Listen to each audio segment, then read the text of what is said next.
Welcome to the Falling Walls plenary table, Mental Health for All, Global Action Plan on Dementia and Late Life Depression. Hello. So I think the voice of God has ended. Welcome, everybody. I'm Zulfikar Rabbani. I'm a journalist from Deutsche Welle. Lots of journalists from Deutsche Welle here today.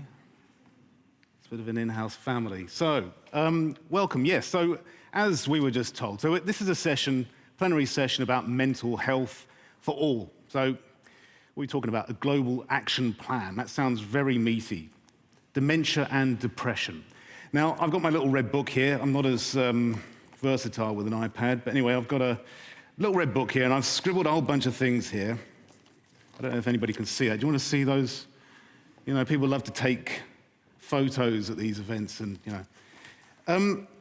Lots of stuff going on in my head here to introduce this session. I don't know if that's indicative of what we're talking about here, Alzheimer's, dementia. So I've written here and circled, COP27, war, midterms, a geriatric incumbent in the White House, Obama, brain moonshot.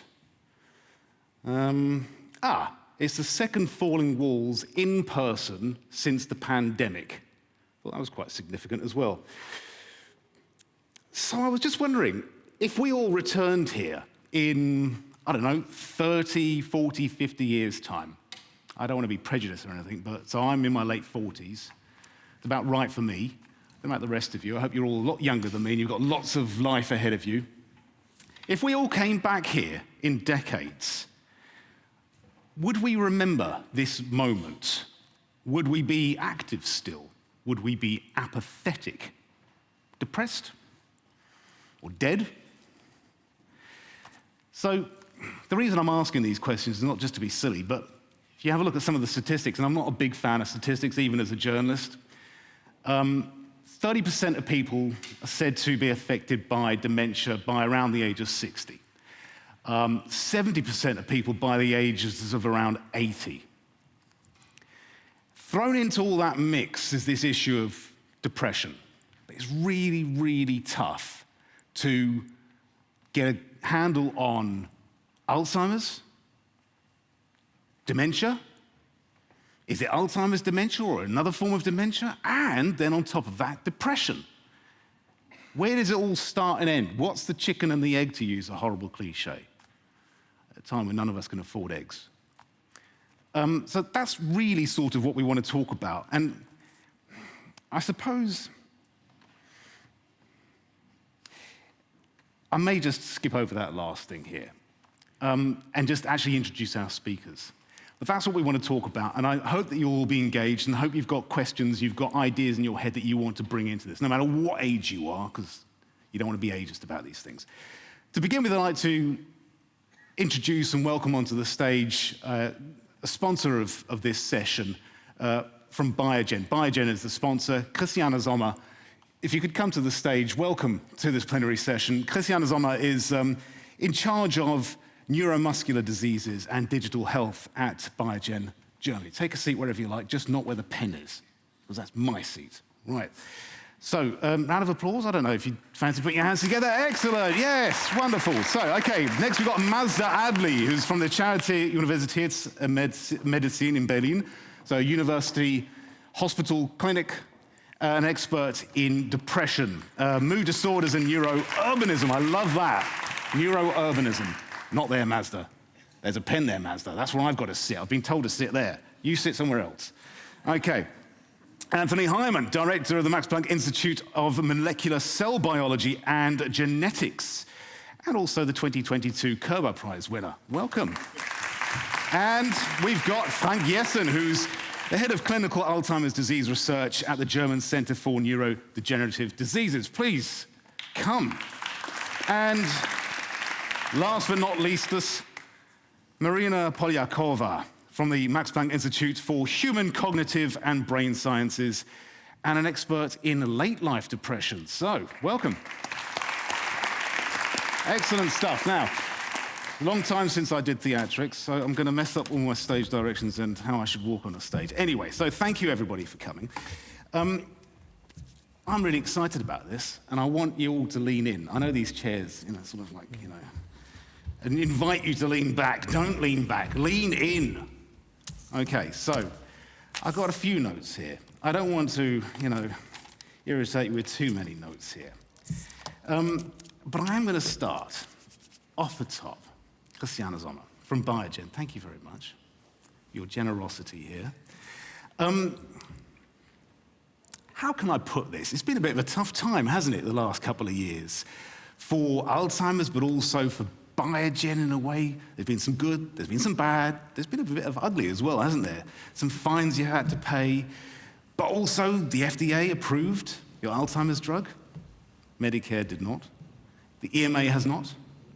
Some quite sort of interesting indications also in the reasoning from the EMA, the European Medicines Agency. Why? When you look back at that and note that this Alzheimer's drug, call it a candidate, it's in a sense, it's a drug. It's the first that has been approved somewhere in almost 20 years.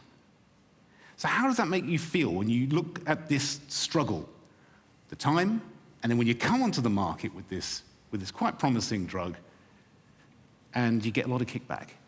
Not kickbacks. Opposition, let's say. People don't believe it. How do you feel? How do you deal with that?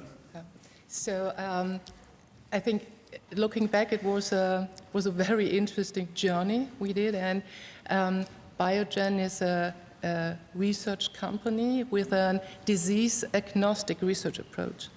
What means that we have the capability to do research with several kinds of molecules which play an important role in a broad variety of diseases. So the research approach is coming from the underlying cause of the disease.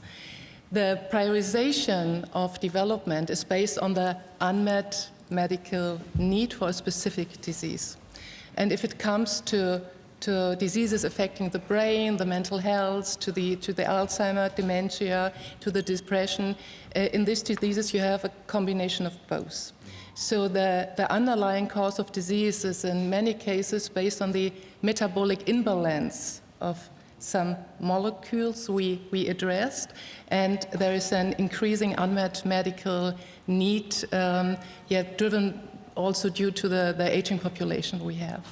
And this leads to our engagement in this area, and if it especially, and then it comes to the other, especially if we talk about degenerative diseases, so diseases who are destroying structure in the brain, like Alzheimer's, where neurons are destroyed during the disease, we have to act, as we know now, very early, because we may dream of repairing neurons, but we would be happy if we could slow down the disease. And this was really a learning journey, how early you have to act if you talk about neurodegenerative diseases, that you have really to include the right patient population, and you have to find clinically meaningful endpoints. And this, at the end, the learning that we need an early and precise diagnostic for this diseases. For example, in Alzheimer's, we need a diagnostic based on clinical symptoms, on biomarker, to act as early as possible. Okay, so I can hear a baby in the audience. That's early? That's early? Yeah, That may be too early. Maybe too early. I mean, there is sort of like there are some sort of things that can be inherited, and with noticing that if we focus on late life, and we often do when it comes to neuro... Can I just break in Please, yeah. about... yeah. Because I think, there's been a lot of negative publicity, obviously, about, some of the Biogen compounds, but I think everything we're seeing now coming out of the meetings now with monoclonal antibodies suggests that we are finally seeing the very first inroads into this problem.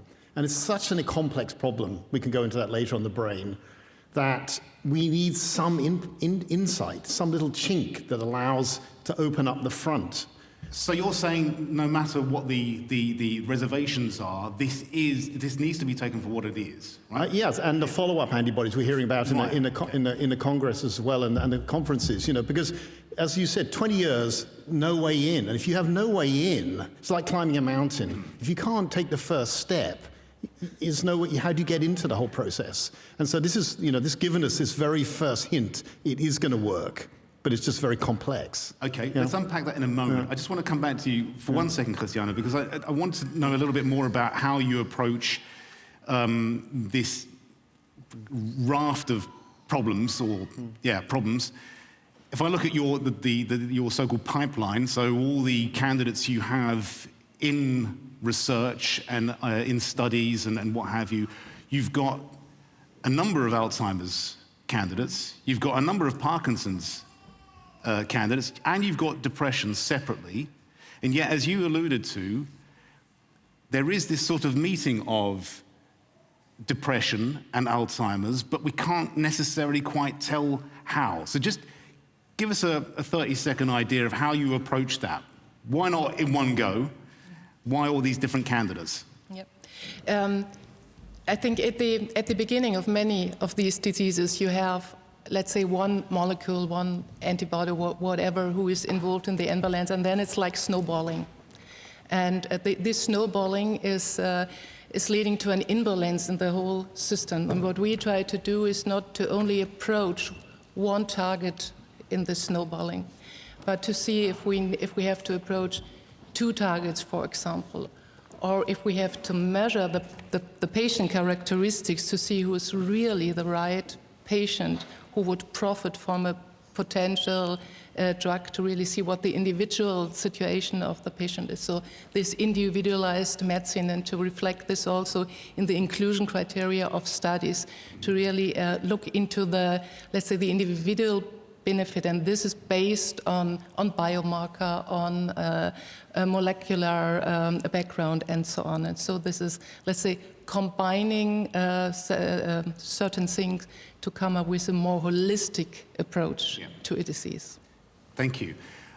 I want to bring in Mazda right now, because I want to sort of address this issue again, just for those of you out there who are watching and listening to us.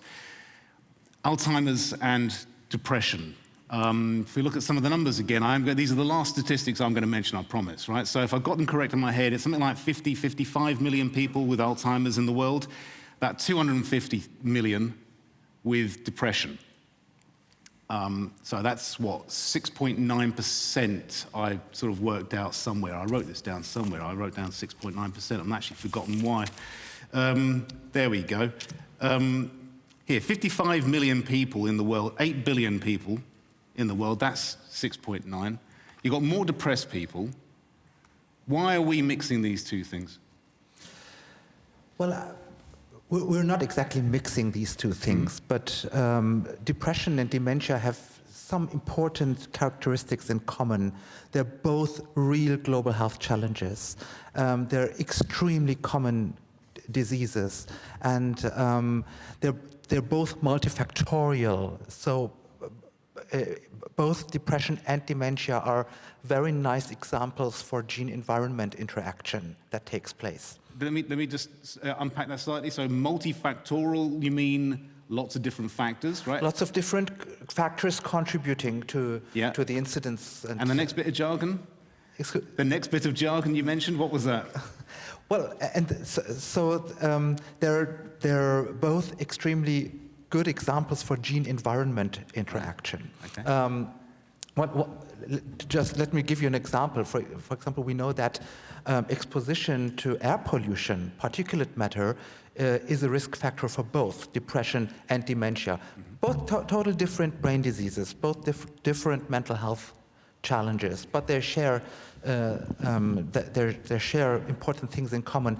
And first and foremost, they're really global health challenges affecting a lot of people. I mean, that's interesting you say global health, because I know that, Frank, you've got a view on that, haven't you? About, how we approach this topic here. Yeah, so My view on this is we had a discussion around that on other occasions as well. So first of all, I'm a clinical researcher in dementia, working with dementia patients for 20 years. And for me, the fact that we can now actually modify a specific part, a core part of the disease is extremely exciting. That is extremely exciting. We had the history of developing the biomarkers to identify the pathology of the disease over the last 10 to 15 years, which was already very exciting because when I started with my patients, we didn't have either biomarkers or treatment. So this is very promising. Progress will be slower than expected because the disease is complex. We will discuss that later probably. But one thing we should not forget when we talk about these biomarkers and antibodies, we talk about a target population of only one part of the world, which is the countries who have a healthcare system which are capable of actually supplying the patients, the population with these types of medication, which will be a challenge even in Germany, UK, United States, wherever.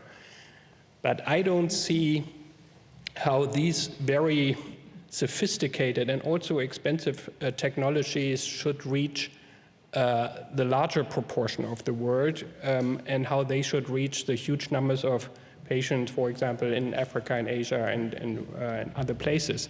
So I think we need also to have a second angle on the topic of dementia, and that is more like a global prevention understanding, an understanding of brain health, an understanding of how environment and lifestyle affects brain health and what can be done on a large population scale also to reduce risk factors for cognitive decline and dementia, to achieve more like a reduction maybe of incidence by these matters on a more global perspective, because what we have been discussing in the first part of this session is only for a small and selected fraction of the world population. We're talking about the rich part of the world, right? Yeah. I mean, Maza, is this what you were sort of alluding to also? I mean, is that what you would go into when you talk about environmental factors as well? You talked about particulates in the environment.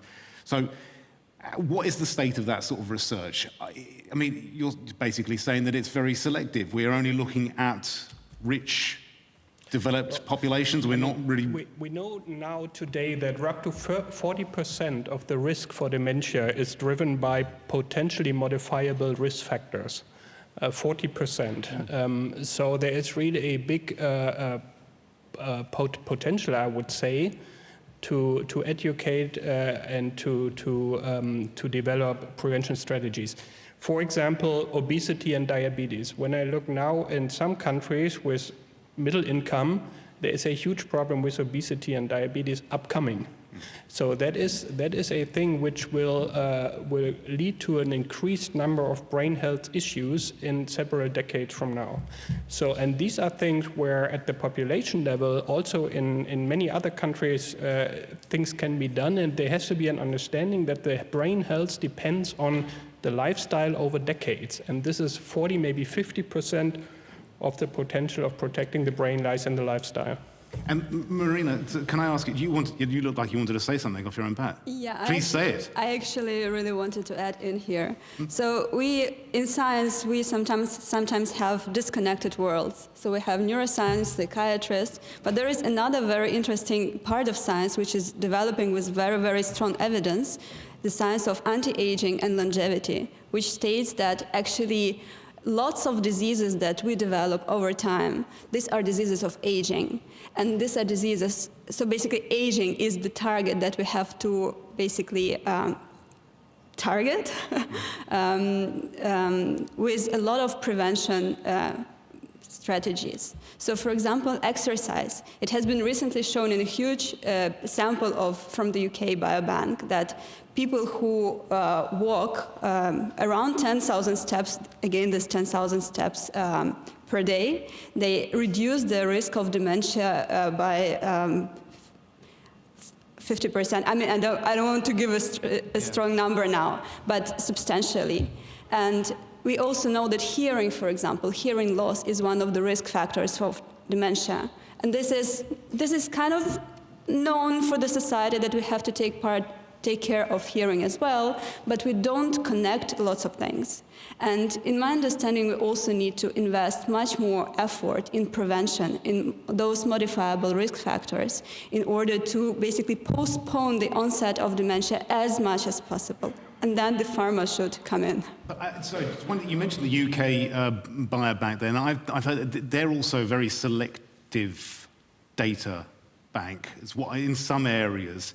So I mean, and the reason I'm saying that is we're going to pick up on this idea that not only do we have to have a global approach in terms of a variety of illnesses or conditions, but also geographically, but also it appears to me in terms of age, because that's what I've heard about the UK Biobank. Its age sample is quite select. And if you look at some of the indications are that depression can be an early indicator for Alzheimer's. And there are many people with depression already, or the initial signs thereof in their teenage years. So I'm wondering whether we're not taking that global approach to health, where we're having these, what they call the lovely term, the super aging societies now, that we're not actually monitoring people for these these things that we can determine, we can predict in a way, if we just go on the idea that we're getting older. You're nodding. Well, I mean, I could and go. Then you. I go as far to say it's an absolute tragedy, that you look at someone like Denmark, which has done a great job of collecting genetic data and disease. The biobank is making an effort, but most rich countries in the world, which definitely have the resource, Germany being one of the worst, about centrally collecting data that links disease to genotype. Why does Germany not have a central data bank? Worried about Datenschutz and data protection, but those are the things that need to be done right now in order to have the data in 20, 30 years' time that allows us to make the correct decisions about disease. Masa, you wanted to say something? I just wanted, because you were talking about monitoring adequately for early signs, etc. But what I think is we don't really monitor enough for lifestyle and for preventative measures. When I listen to Marina and to Frank, it really sounds like good news. So which indicates that we're not totally exposed helplessly to things like dementia, which normally for most of us comes like really bad fate. We're not exposed. We can have an impact. We can have an influence by how we behave, by the things we do, by the lifestyle we lead. And I think this is something that needs to be monitored. And this is something that really needs education to Just before, that. Frank, before you come in, and then I've got your fingers. Just talk, really. Just come into it. You as well. I haven't forgotten you. Just unpack that a little bit more, Mazda, about the sort of how to monitor what. What are we, in concrete terms, looking for and then doing? Give us just one off the top of your head, an example. Well, Marina just mentioned the example of regular exercise to prevent for dementia. But by the way, it's also a good prevention strategy for depression because it results in neurotrophic factors in the brain being expressed more intensely. So these are things that we can do, and these are things that we need to educate people about as early as school years. Okay. And that's something that we can do. Which way around? Mazda addressed you. Yeah, Marina. I wanted to also add that exercise is the great prevention for hypertension, diabetes, and also cancer. So monitoring exercise is one of the good examples. Yeah. We can also monitor cognitive functions. We can monitor cognitive decline and train functions. Those are declining. We can monitor mood. And what bothers me a little bit, it seems that we have a lot of structures which are devoted to treatment, but we have no one which is actually responsible for prevention. So, for example, in gynecology, there are those midwives that follow the women when they are pregnant and then give aid when they need it after birth. But we don't have the systems for aging. And there are examples in the world where there are nurses, for example, trained community nurses, which would come and assist in giving information, providing some training, and this is something that we really, really need in Germany. Frank, and then I've got some questions. Yeah, I would like to come back to the topic of prevention. So I think that we were actually successful in the past. Why do we know that dementia risk is modifiable? We know that because it already happened. We know that we have less individuals with dementia, for example, between the age of 80 and 85, 20% less than 30 years ago. This is a finding which came out in 2013 for the first time out of the UK, which started the discussion about dementia prevention, which was fully unknown before. Before that, dementia was a fate, so it's rather new knowledge. So I think there is a knowledge in the population that hypertension is not good, that physical activity is important, that diabetes is not good, but we also have new risk factors, and I think these we also have to start to communicate. So Matze was referring to air pollution, Marina was referring to hearing problems. We have all these social interaction issues with social isolation, reduction of contacts, and all of these... You mean loneliness? You were talking about that loneliness. Loneliness, name it by its right? Loneliness is the subjective feeling of being lonely, and social isolation is the objective numbers of contacts, and both are very closely related together. So we have new risk factors where we learn about, and these also have to be communicated, and they have to be communicated in terms of brain. So all the risk factors we communicated so far were communicated in terms of heart, so protect your heart and protect from stroke by exercise and so on. And now we have to talk about cognition, dementia, take the old well-known risk factors and add the new risk factors to communicate. But I was just want to say that we were already successful in the cardiovascular field. By doing this strategy. So, Christiane, I want to bring you back in here. So when you hear this, that we can prevent all this just by, I don't know, getting on a treadmill or what have you, then what position does that put you in? Then you don't have to make any drugs, do you? I think it's the best way to prevent. And I think, as you can see, we are sitting together as a group of experts to work for the people and hoping that the people are not getting patient. But if they are sick and if they are patient, then they should have the best treatment that could be available. So I think it's about collaboration, and it's about putting the patient in the center of all activities. Okay, thank you. I wasn't just being facetious. I do think there's a sort of a point there, because often you get these messages, it's just one clear message, isn't it? Just do some sport, run, and you'll be fine. And I know a sports person who developed diabetes. It's probably the wrong diabetes, but whatever. Anything can happen, can't it? Anthony, I wanted to come to you about sort of,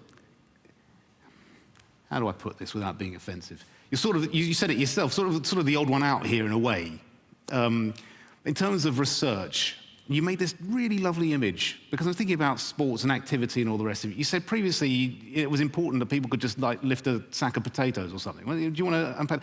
And how do we get from that, seeing how society has changed and what is required of us, and then the difficulties in research? Could you maybe just, because it's not a question, just tell everybody what you told us before.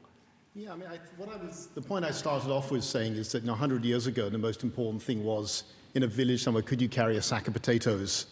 And because you were in a community, and society was much less complex, brain decline was less important, right? You had community to look after you, and you didn't have to check your iPhone every time you want to go to the bank. So I think that's putting enormous stress on society and revealing neurodegeneration sort of earlier. So I think that's one crucial point that I want to come back to here is, this is what you made about the biobank, right? We need data. Our parents told us to do exercise. Everyone's been told to do exercise, but it's the fact it was the study that showed it that made the public take notice. The public still understand the nature of a controlled peer-reviewed study. So I think that's the appeal I would also make for coming back to that. Okay. So sorry, just a little aside. So I think, and then the point I made about, actually I asked Frank the question, so let's ask, which is, in terms of dementia, is that sort of just aging going faster, or that's a disease in itself? Because I think people often ask me that question, which is, we all age, our muscles decline. In the past, that was more of a problem because we had to lift a sack of potatoes. Now it's less of a problem because we have, grocery carts. but the brain is becoming just more of a problem because we're aging, or is it actually a disease? Well, I mean, this is a very good question. We know that the majority of individuals with dementia are at quite high age, so I would say up above the age of 85 currently. And at that age, everybody who does aging research knows that all organs start to, due to this aging process, get into trouble with the aim of, that life comes to an end. And the brain is one of these organs at the very high age individuals, where we see, when we look at the brain, multimorbidity, all kinds of changes, age-related changes in the brain. And this also leads to dementia, which is often not very rapidly progressing, but which is a cognitive deficit, and maybe a year or 2 years before the end of life. This is one thing. There is also another type of Alzheimer's dementia, and this is where these drugs are so important, where people are affected at the age of 60, 65, 70, where they are physically very healthy, but the brain has this particular disease which really kills the brain within a certain number of years and shortens life by 15 to 20 years. So that is a major, severe disease. And coming back to this point with running, yes, risk reduction reduces risk by lifestyle, but does not set the risk to zero, because even if we have 40% lifestyle modifiable risk, we still have 60% genetic risk, and we cannot ignore this fact. So just say that again so we've heard it, because that's around about 60% of the risk for getting Alzheimer's disease, Alzheimer's dementia, is genetically based, and the rest is lifestyle, which means a lot for the population, because if we can reduce the risk, we can really prevent a lot of incident cases, and for an individual, there's probably the chance of delaying the onset of the disease substantially. But we cannot escape the disease by 100%, even if we have the perfect lifestyle. We're not curing it.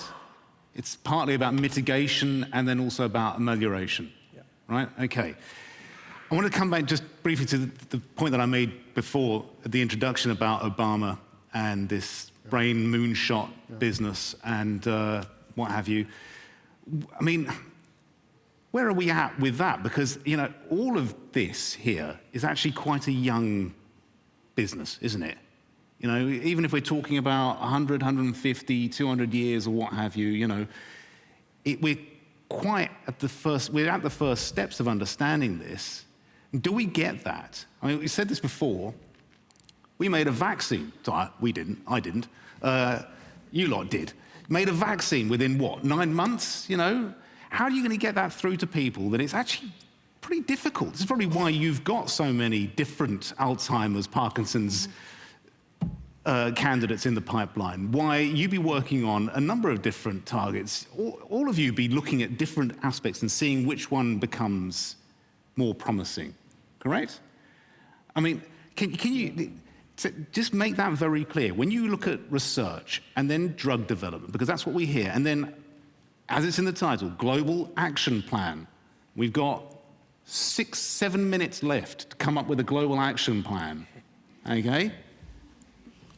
Well, I think that concept of sort of moonshot cure, I think does a public a real disservice in this business, because we're used to fighting infectious disease, right? Some agent from the outside wants to attack us. Penicillin, vaccines, that is something you can cure quickly, and you expect to.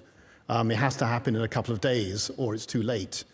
But in neurodegeneration, you're trying to fix your own body. It's a whole different ballgame. And it's not going to be a cure that happens tomorrow. It's going to be chipped away at, little by little, over 20, 30 years. I like to use the example of lifespan. In 1957 in Germany, the lifespan of a man was 67. Now it's 78. 1 year per year is just slowly chipped away at. And that's what the public has to understand. And that's why they have to celebrate small wins in this business. Okay. Because it's from lots of small wins that we'll get a big win in the end. Okay. I want to, yes, please. I'd love to make a point here. So this is something that I tell to my students and also to those who criticize psychiatry as a science, because psychiatry is maybe 150-year-old comparing to other disciplines. So cardiology is way, way older than this. I'm also now working in the field of frontotemporal dementia. There is not only Alzheimer's, there are also other types of dementias where people start losing language or their planning skills or they have some odd behaviors. And there, in that field, currently we just start to focus on the brain mutations, on genetic cases, which means this is also very, very early. And I'm happy that you brought up this lifespan. I'm absolutely excited about this aging science because it shows that during the 20th century, the life expectancy has increased linearly. Basically, now it's questionable whether we will continue in that direction or with that speed, but we are making those steps. We are very early. We are working with one of the most complex organs in the body, so we need time. Make that a bit more concrete for us. How complex is it? I think it's the most complex organ. It's hard to describe. 80 billion neurons in one brain. And each one of those brain cells has 5 billion proteins, population of the world. Okay, and the proteins are? Proteins are the little agents in the cell that do something. That do something. Yeah. There you go, okay. Yeah. And with COVID, what were we talking about with COVID? In what sense? Well, in that sense, we're talking about one little stress ball, aren't we? Yeah, sorry. Yes, one little stress ball comes in with maybe 1,000 proteins attached to its DNA, and then RNA lets it out, and then it starts attacking the... Okay, so how does that make you all feel? You happy? Hopeful for the future? Yeah. I'm positively sweating here. Christiana, when Biogen or other companies in the pharmaceutical industry look at these problems, I mean, you are businesses. You have to make commercial as well as social, as well as political, as well as medical science decisions. What is possible? How do you approach that? I mean, can you please start saying, why do you have so many different candidates for Alzheimer's? Yeah, and there's a lot about pioneering, and I think this is what we hear here. This is about connecting dots, pioneering, learning, and what we learned about the disease during the last 2 years. This was tremendous, and it was very much driven by the research investment of several companies. So this is always it's not only a study for a drug. This is around the disease, and if you have only one target at the beginning, you will end up with no target at the end. It's so complex. You really have to approach several ideas in parallel to come up with one successful idea at the end. Definitely in dementia and Alzheimer's dementia, it's 2 steps forward and 1 step back. But we should not forget what we are learning in parallel. We learned so much about the underlying cause of disease, the biomarker we need, how early we have to act, about all the prevention possibility. This is all connected. And I think this is why we can make 1 step forward at the end, even if we have to go 2 back. Just very briefly, does society, let's put it another way, voters, do politicians, the people who make certain decisions that include funding, public initiatives and all that, do they get that? Because we certainly got it with COVID, didn't we?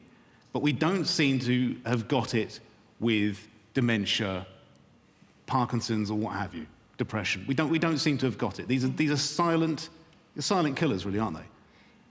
It's at a smaller scale. If you compare it to vaccination, if you compare it to COVID, definitely it's on a smaller scale. But as you mentioned, it's step by step. All stakeholders are involved, and I think due to COVID, something has gone from the agenda that has been on the agenda, and dementia has been on the agenda, will be back on the agenda, and perhaps combined with COVID, because we know that depression could be, a side effect of COVID. So, but this is all interrelated. So we've got like a minute left, and I want to go, I see you, Adam. Thanks, mate. Mazda, please. By the way, Zulfikar, because you were mentioning COVID led to an increase in depression rates globally by 25% during the first year of the pandemic, just as a side note. But I wanted to contribute 2 bullets to the Global Action Plan as we are collecting. Good. Frank just mentioned loneliness, and loneliness is one of the real risk factors for dementia, but also for depression, and it's a risk factor for premature mortality from cardiovascular diseases. And there's so many measures that we can take to prevent loneliness and to counteract social isolation. We are, for example, investigating how we can, by urban design interventions, counteract social isolation by providing enough public space for people to meet in our larger and larger cities, which also result in more anonymity and isolation in our cities. I think that's a lovely point. That's going top of the list. But now I have to hand over to Adam, because I've already stolen half a minute. We're taking questions both from our online audience, so if you're online, then drop a message in the chat, and from our physical audience, so please raise your hand if you have a question. Oh, and there's one just here. Please stand and wait for the microphone. Thank you. I'm Richard from Nigeria. I represent the Nigeria Young Academy. I'm excited. I just want to find out if there are possible molecular mechanisms by which exercise can slow down the rate of these neurodegenerative diseases. Thank you, Richard. Who feels addressed? I think what Mazda has already started, exercise increase the production of so-called neurotrophic factors. These are the proteins that help our neurons to grow together, to build connections and to strengthen connections. And this is something that is actually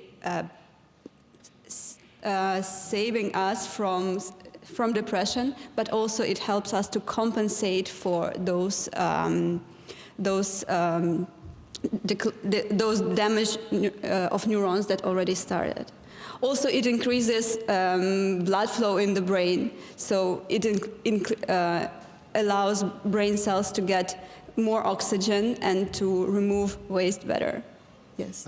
I think that's a great question, and it's important to add that it's, there's such a complex problem. When you get a result like that on exercise, we don't really understand it, but it makes us want to understand it, all right? It makes us want to do the basic research necessary to get at that exercise rather than, say, sleeping. Let's say it'd been the other way around, that sleeping helps prevent dementia, then you might want to work on why sleeping helps it. So I think that's what those kinds of data give us, is maybe the pharma companies want to also try and link into that. I like the idea of sleeping helping. Anybody else? I think there's a lot of excitement about this topic. Also, Rose Online felt maybe sports sciences can lend a hand to this question. And I guess a lot of people are very enthusiastic about it because it gives people some sense of autonomy in an area where often people feel very helpless. I think there was a question over here, so if we can get a microphone over here. Hi, very nice talk. I am an exercise physiologist, so somehow I am really keen and really happy to see this debate. So also I would like to make the questions about what do you think about strength exercise? Because strength exercise is not the same of endurance exercise, and some of this data from the UK Biobank shows that it's the muscle strength that prevents the depression more than the cardiorespiratory capacity of the persons. Who's going to take that? Thank you, Well, I think I'm not an expert in this, but there is the observation definitely that it used to be the case that only cardiovascular fitness exercise is a good type of exercise which has physical benefits. But it's become clear over the last 10 years or so that muscle strength exercise is equally good, maybe even better. So I think this is for now more or less a finding. And then why that is, maybe because during muscle strength, these mechanisms which are protective are stimulated to last longer, maybe over several days, because when you do really heavy muscle exercise, you need a day or two to recover, basically. So this may be a reason, but I'm not an expert. But you're fully right, so muscle strength is the new cardiovascular fitness exercise, yes. Enormous increase in blood flow. Enormous increase in blood flow. In blood flow, you know, you always say the calves are the second heart. So every time you strengthen your calves, you know, you're pushing blood up through the system. So there you go, everybody. Yeah. Downward dog. Yeah, exactly. Okay. Yeah. Make sure you get into that. Okay, next question, please. Pascal from our online audience asks, how can biomarkers make their way from the lab into actual clinics and actually end up providing help to the people who need them? So what I can say, you know, if you have validated biomarker, so special factors in the blood or in the spinal fluid, that helps you to identify a disease before you have the first symptoms. And for such big diseases like dementia or depression, it's very much of interest to have biomarker that can be given from the blood in a daily routine. And there are a lot of research groups working in exactly identify the right substances in the blood to validate it and then to bring it to the daily routine to measure. So the dream is if an elderly person is coming to a regular checkup and has his a blood sample, then you have a clear marker in the blood that if it's increased or decreased, you can see, okay, there is an increased risk that this patient will receive Alzheimer's or dementia. I think you could add. Well, I mean, I think one needs to stress again the importance of things like the biobank, because actually what you'd like to do, you'd like to take everyone in, say, Britain at the age of 20, screen them with 100 biomarkers, follow them for the next 60 years, and understand which, you know, ones are related to the disease when it finally happens. So, you know, so that's that kind of data that's needed with biomarkers. It's all very well to have a biomarker, but how do you get enough data to show it's related to the disease itself? But I mean, sorry, I'm just one second. Coming back to this idea of the global plan, right? So we've got databases all over the place, but I mean, surely it will only work, given that we are, in a sense, one species, you know, if we have this global data. I mean, is that too naive to think that you're looking a bit unhappy about what I'm saying? Go ahead. I think the global action plan actually exists, and there are also national Alzheimer's strategies, Alzheimer's plans, including Germany. But my feeling was, when I was reading through this plan, is that it's very reactive, it's very treatment-oriented, it's not preventing. And I wanted also to add to the point of biomarkers. So for Alzheimer's disease, tell me if I'm wrong, but I'm not. We have very good cerebrospinal fluid biomarkers. They are very clearly distinguishing between Alzheimer's and other dementias. But the problem is that that we need to take a cerebrospinal fluid, which is invasive, which is unpleasant for patients, and also not all the doctors want to repeatedly do those procedures. So the ideal case would be, yes, we go to the doctor, give blood, and have an Alzheimer's or whatever biomarker, but it's not going to happen, unfortunately. For blood, the situation is very, very complex. Those proteins that we think represent brain can actually be synthesized in many, many cells. So I just returned from the International Society for Frontotemporal Dementia, and we discussed this question. And it's more likely that we will have hopefully biomarker panels or biomarker risk scores in the future. This will be more than one protein, but those will be most likely be predictive of diseases. I think sadly that's all the questions we have time for. So well, if we have a very quick answer, then we can sneak in one from Neon from the online audience, who asks, we've spoken a lot about exercise in this context. Just how big a role does nutrition, and microbiomes, the communities that live in our guts, how big a role do these play in what we've been talking about today? Well, there is quite good literature that the nutritional style is also important for the brain. So there is the notion that what is called the Mediterranean diet style is healthy, which has a lot of, according to the definition of the Mediterranean diet style, a lot of fish, a lot of nuts, a lot of vegetable oils and wine, of course, to a certain extent. And this is quite well studied. particular specific nutritional components are also more and more understood.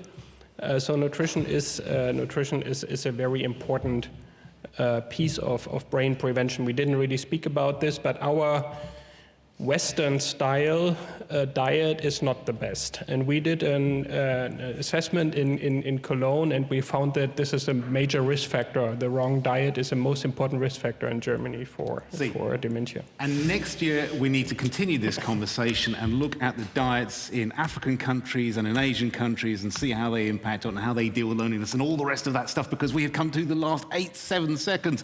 I want to thank Christiane Sommer, Mazda Adli, Anthony Hyman, Frank Jessen, and Marina Polyakova. Thank you very much. And all of you wonderful people out there for being so great. Thank you very much.